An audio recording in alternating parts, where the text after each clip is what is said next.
Um sermão pregado na manhã de domingo, 23 de março de 1873, por Charles Haddon Spurgeon, no Tabernáculo Metropolitano, Newington, Londres. E tudo o que lhe pedirmos, dele receberemos, porque guardamos os seus mandamentos e fazemos o que é agradável à sua vista. E este é o seu mandamento, que creiamos no nome de seu Filho Jesus Cristo, e amemos uns aos outros como ele nos ordenou. E aquele que guarda os seus mandamentos permanece em Deus, e Deus nele. E por isso sabemos que ele permanece em nós através do Espírito que ele nos deu. 1 João, capítulo 3, do versículo 22 ao 24.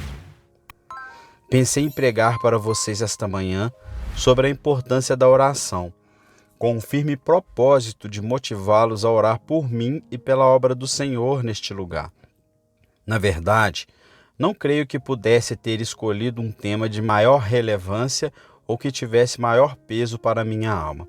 Se me fosse permitido fazer um pedido a eles, eu faria o seguinte: finalmente, irmãos, orem por nós. De que serviria o nosso ministério sem a bênção divina? E como poderíamos esperar a bênção divina, a menos que a Igreja de Deus a procurasse? Direi até com lágrimas: irmãos, orai por nós. Não restringais a oração. Pelo contrário, abundai na intercessão, porque assim, e só assim, pode crescer o nosso desenvolvimento como igreja ou simplesmente ser sustentado. Mas então me ocorreu a pergunta: poderia haver algo na igreja que impede que nossas orações sejam bem-sucedidas? Esta é uma questão indispensável que deve ser considerada com toda a sinceridade, mesmo antes de exortá-los à intercessão, pois aprendemos no primeiro capítulo de Isaías que as orações de um povo ímpio logo se tornam abominações para Deus. Quando você estender as mãos, esconderei de você os meus olhos. Da mesma forma, quando você fizer muitas orações, não ouvirei. As igrejas podem cair num estado tal que até as suas devoções se tornam iniquidades. As festas solenes são um incômodo para o Senhor. Pode haver males no coração de qualquer um de nós que torne impossível para Deus, consistente com seu próprio caráter e atributos, dar qualquer consideração às nossas intercessões. Se adorarmos a iniquidade em nossos corações, o Senhor não nos ouvirá. De acordo com o nosso texto, existem algumas coisas que são essenciais para o sucesso da oração. Deus ouvirá todas as orações verdadeiras, mas há certas coisas que o povo de Deus deve possuir. Caso contrário, suas orações errarão o alvo. O texto nos diz: tudo o que pedirmos dele receberemos, porque guardamos os seus mandamentos e fazemos o que é agradável à sua vista. Agora, hoje, o tema a considerar será os elementos essenciais para o poder na oração, o que devemos fazer, o que devemos ser, o que devemos ter, se quisermos prevalecer habitualmente com Deus em oração. Vamos aprender como nos tornarmos outro Elias e Jacó. Primeiro, considerarei os elementos essenciais do poder na oração. Devemos fazer algumas distinções desde o início. Entendo que existe uma grande diferença entre a oração de uma alma que busca misericórdia e a oração de um homem que já está salvo. Digo a cada pessoa presente, seja quem for, que se buscar sinceramente a misericórdia de Deus através de Jesus Cristo, a obterá. Qualquer que tenha sido a oração, qualquer que tenha sido sua condição anterior na vida, se agora você buscar penitencialmente a face de Jeová por meio do mediador designado, poderá encontrá-lo. Se o Espírito Santo lhe ensinou a orar, não hesite. Corra para a cruz e receba descanso em Jesus para sua alma culpada. Não conheço nenhum pré-requisito para a primeira oração do pecador, exceto a sinceridade. Mas temos que falar de forma diferente com aqueles que já estão salvos. Você agora se tornou um membro do povo de Deus, e embora você seja ouvido assim como o pecador seria ouvido, E embora você encontre diariamente a graça necessária que todo buscador recebe em resposta à sua oração, você agora é um filho de Deus e você está sob uma disciplina especial, específica para a família regenerada. Nessa disciplina, as respostas à oração ocupam uma posição elevada e são de uso eminente. Há algo que o crente deve desfrutar além da salvação. Existem favores, bênçãos, consolações e favores que tornam a sua vida atual útil, feliz e honrosa, mas essas coisas estão intimamente ligadas ao seu caráter. Não são elementos vitais para a salvação. O vital é possuído pelo crente incondicionalmente, pois são condições da aliança. Mas agora estamos nos referindo às honras e delícias da casa, que são concedidas ou negadas de acordo com a nossa obediência como filhos do Senhor. Se você negligenciar as condições envolvidas, seu Pai Celestial não as concederá a você. As bênçãos essenciais da aliança da graça permanecem incondicionais. O convite para buscar misericórdia é dirigido àqueles que não têm qualquer tipo de aptidão, exceto a sua necessidade. Mas tendo entrado na família divina como homens e mulheres salvos, você descobrirá que outras bênçãos selecionadas são concedidas ou retiradas de acordo com a nossa atenção às regras do seu Senhor para a sua família, para lhe dar um exemplo comum. Se uma pessoa faminta batesse à sua porta e pedisse pão, você daria a ela, independentemente de seu caráter. Da mesma forma, você dá comida a seu filho, independente de qual seja o comportamento dele. Você não negará a seu filho nada que seja necessário para a vida. Jamais seguiriam qualquer procedimento disciplinar contra ele, tal como negar-lhe o alimento necessário ou roupas que o protegessem do frio. Mas há muitas outras coisas que seu filho poderia querer e que você lhe daria se ele fosse obediente, mas que você não lhe daria se ele fosse rebelde contra você. Penso que isso ilustra a forma como o governo paternal de Deus governa esta questão. Entenda também que o texto não se refere tanto a Deus ouvindo de vez em quando a oração de seus servos, pois é isso que ele fará, mesmo quando seus servos se desviarem dele ou quando ele esconder deles sua face. Mas o poder da oração expressa aqui é um poder contínuo e absoluto com Deus, de modo que, para citar as palavras do texto, tudo o que pedirmos, receberemos.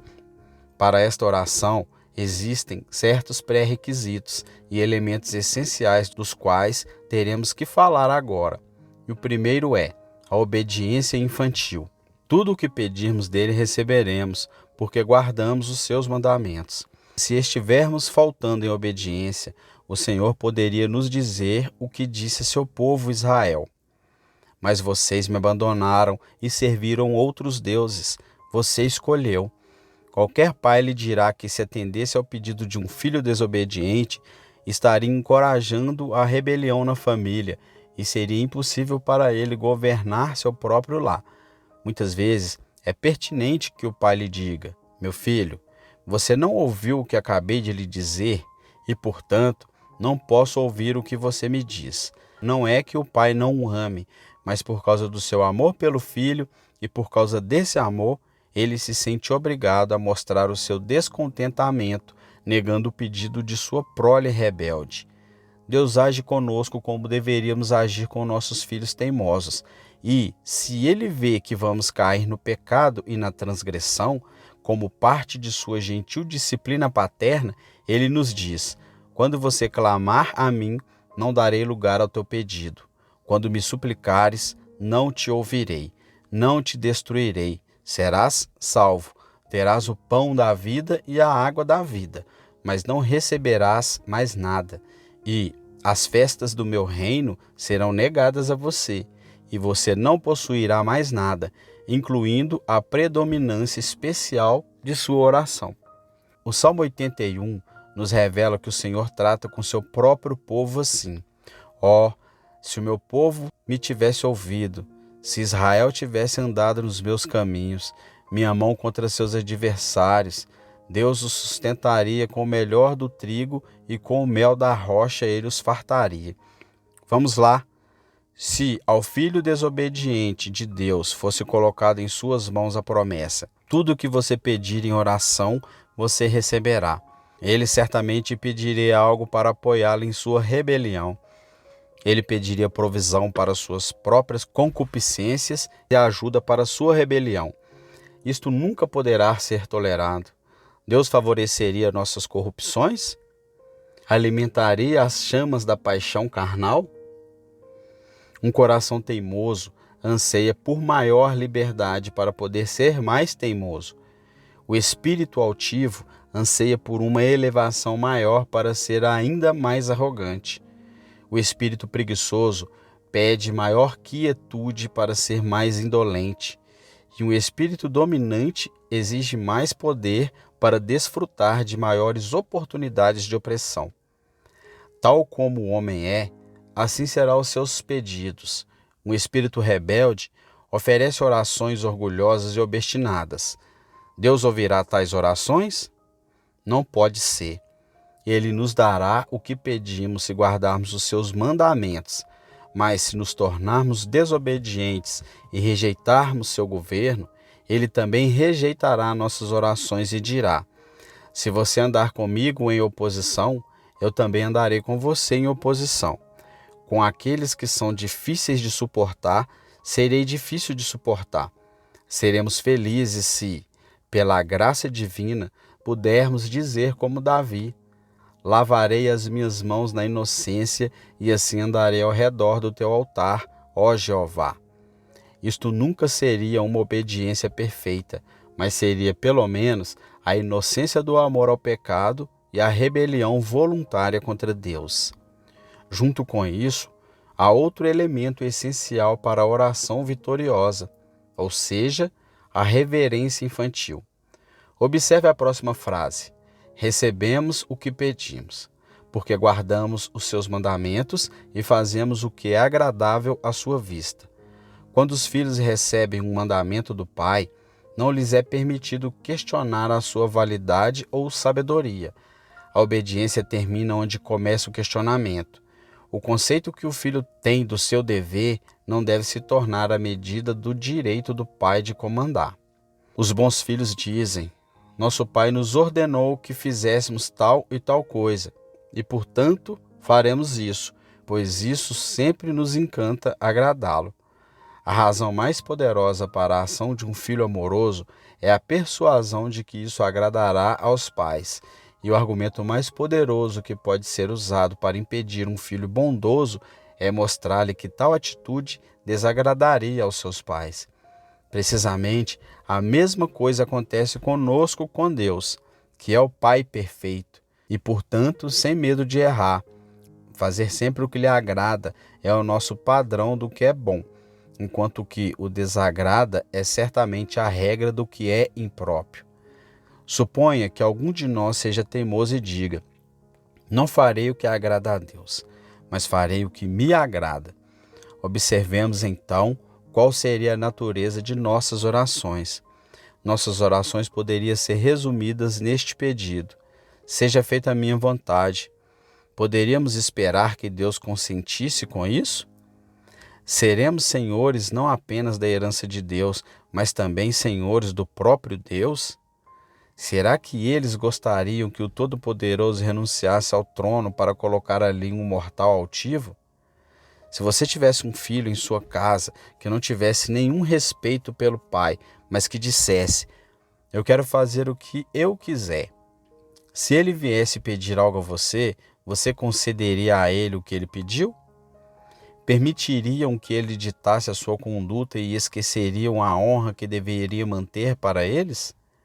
Você diria: sim, meu querido filho, reconheço a sua importância e você será o senhor da casa e receberá tudo o que pedi? Que tipo de casa seria essa? Receio que existam alguns lares que sejam assim, pois há pais tolos que permitem que os filhos se tornem seus senhores e assim fazem para si uma vara. Mas a casa de Deus não tem essa ordem.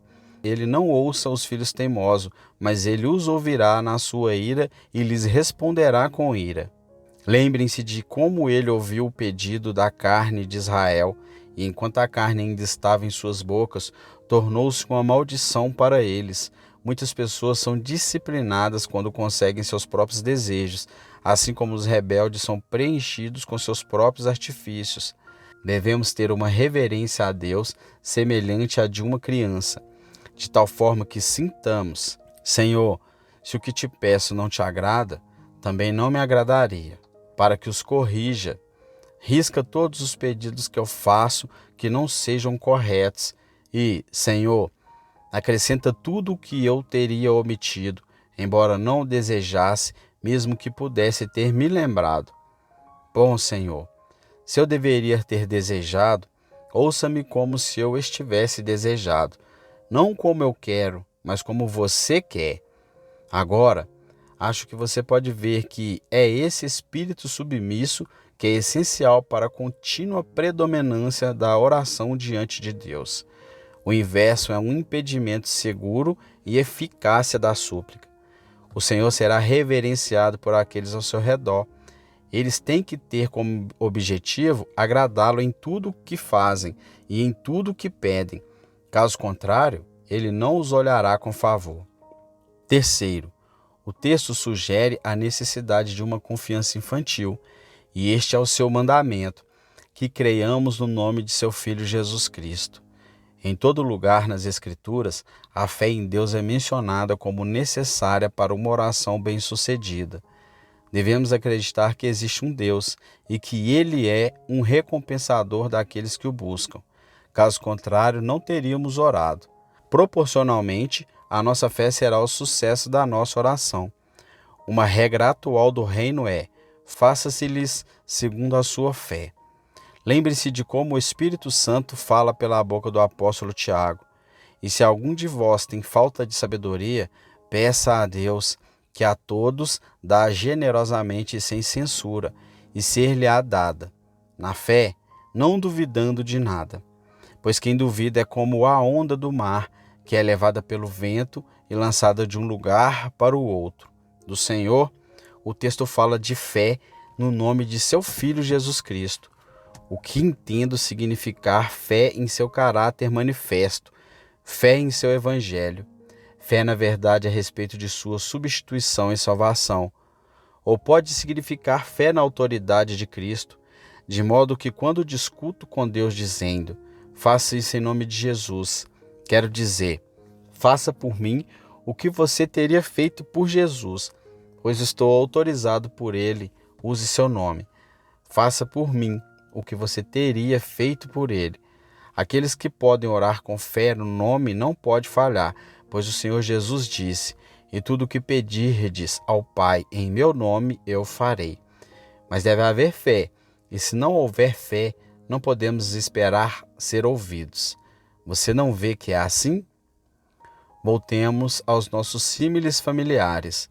Suponhamos que um filho da casa não acredite na palavra de seu pai e esteja constantemente dizendo que sua mente está cheia de dúvidas quanto à veracidade de seu pai. Suponhamos que ele realmente diga a seus irmãos e irmãs que sua fé em seu pai é muito fraca. Ele menciona esse triste fato e não tem vergonha de dizer tal coisa, mas sente que deveria ter pena dele, como se fosse uma fraqueza que ele não pode evitar. De uma forma ou de outra, ele não acredita que seu pai esteja dizendo a verdade e declara que, embora tente acreditar na promessa de seu pai, não consegue. Penso que um pai em quem se desconfia tanto não teria muita pressa em atender os pedidos do filho. Pelo contrário, é muito provável que os pedidos do filho, desconfiado, não possam ser satisfeitos, mesmo que seu pai estivesse disposto a fazê-lo, uma vez que isso equivaleria a recompensar a sua própria descrença e constituiria uma desonra para o seu pai. Por exemplo, suponha que esse filho tenha duvidado que seu pai forneceria sua alimentação diária. Ele poderia então ir até o pai e dizer: pai, dê-me dinheiro suficiente para durar pelos próximos 10 anos, pois até lá serei um homem e poderei me sustentar. Dê-me dinheiro para acalmar minha mente, medos, pois tenho muita ansiedade. O pai respondia: Meu filho, por que eu faria isso? E ele recebe como recompensa: Lamento muito dizer isso, querido pai, mas não posso confiar em você. Minha fé em você e em seu amor é tão fraca que temo que um dia desses você me deixe morrer de fome e, portanto, é isso que eu gostaria, de ter algo seguro no banco. Quem dentre vocês que é pai ouviria o pedido de um filho se ele pedisse algo assim? Você se sentiria ofendido se pensamentos tão desonrosos para você passassem pela cabeça de algum de seus queridos filhos? Mas eles não lhe dariam nada e não iriam querer lhe dar nada. Deixe-me então aplicar a parábola a vocês mesmos. Você já fez pedido da mesma natureza? Você tem sido incapaz de confiar em Deus para lhe dar o pão de cada dia e, portanto, tem desejado o que chama de alguma provisão para o futuro. Eles precisam de um fornecedor mais confiável que a providência, de uma segurança maior que a promessa de Deus. Você é incapaz de confiar na palavra de seu Pai Celestial e alguns títulos de um governo estrangeiro meio arruinado são considerados por você algo muito mais confiável. Você pode confiar no sultão da Turquia ou no vice-rei do Egito, mas não no Deus de toda a terra. Insultamos o Senhor de mil maneiras quando imaginamos que as coisas que se veem são mais substanciais do que a onipotência invisível. Pedimos a Deus que nos dê imediatamente aquilo de que não precisamos atualmente e que talvez nunca precisaremos. No fundo, a razão de tais desejos pode ser encontrada numa ignominiosa desconfiança dele, o que nos leva a imaginar que necessitamos de grandes provisões para garantir a nossa existência. Irmãos, vocês não são culpados disso? Eles esperam que o Senhor os ajude e encoraje sua tolice? Deus favorecerá sua desconfiança?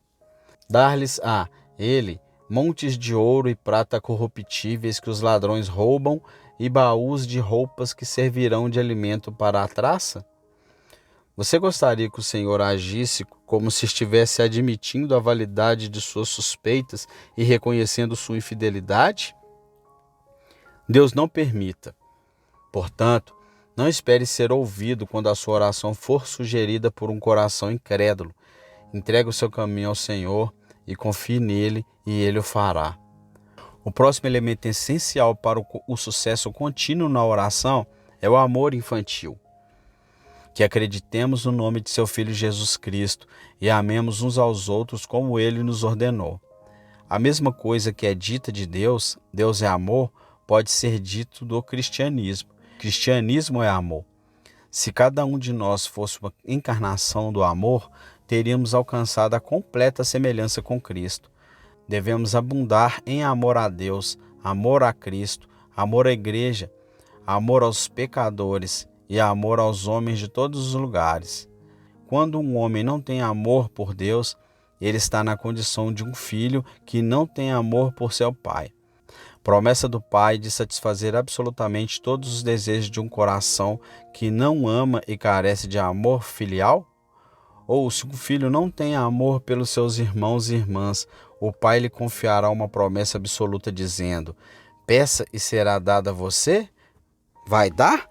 Vamos lá. O filho desamoroso empobreceria toda a família por suas exigências egoístas, sem se importar com todo o resto das pessoas da casa.